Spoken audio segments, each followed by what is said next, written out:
Muddy River News. Our home, our news. It's not tough to talk about the dog attack and what happened. I'm pretty comfortable with that anymore. I'm pretty at peace with it. And even the owners, I feel like I'm as at peace with them as I can be.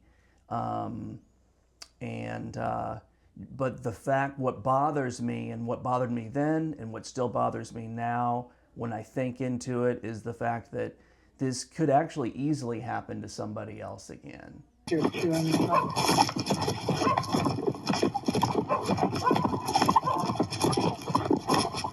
And they could die. And what happens? You know, is it just $250 fine and then the dogs are euthanized and that's it? You're gonna be. I'm a nice guy, yeah. All right. Okay. What's your first name, man? Jerod. That's not very.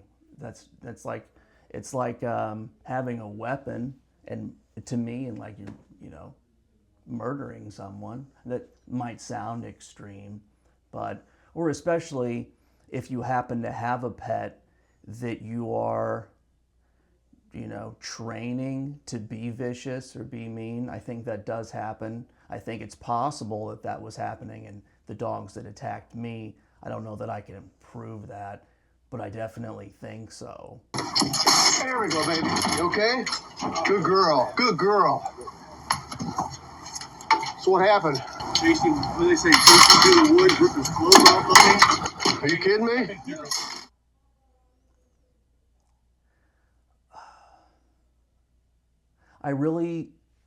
Another thought I've had is like who nowadays would want to seem like a person that is,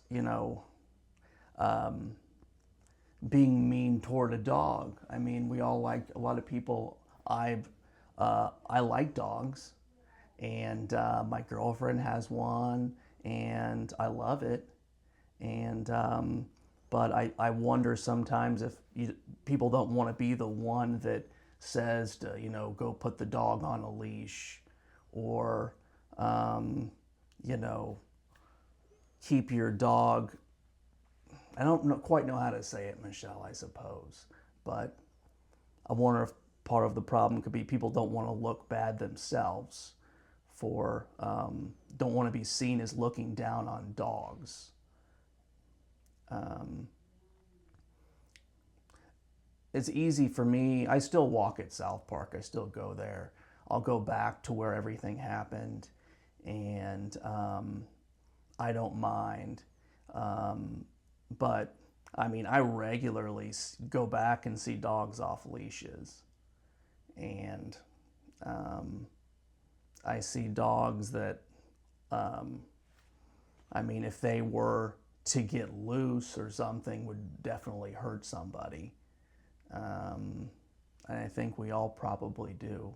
It's, I think it's something, I don't know, maybe Illinois just doesn't want to deal with it. And what I really hate to see happen is this happen to somebody else, like a kid, and then they decide after that, maybe we'll change something. Let's change something before something like that happens. And maybe my situation was kind of rare, or it seems that way now, but I would imagine that vicious dogs go out and they injure or kill other people's animals more often than we might think. And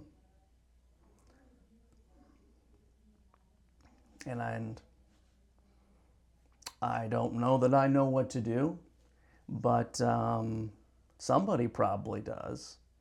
And I think something can happen. And then if a law is changed, that would of course need to be enforced too, to make it, legitimate. But I'm very lucky to have come out how I have, and I realize that. But they're like, I've got all of the body cam footage. I've lived through the experience, you know. There's a lot of details there. There's a lot of cracks where, I mean, people just don't know what to do, you know, in the situation like that. It might take more than just a law being changed.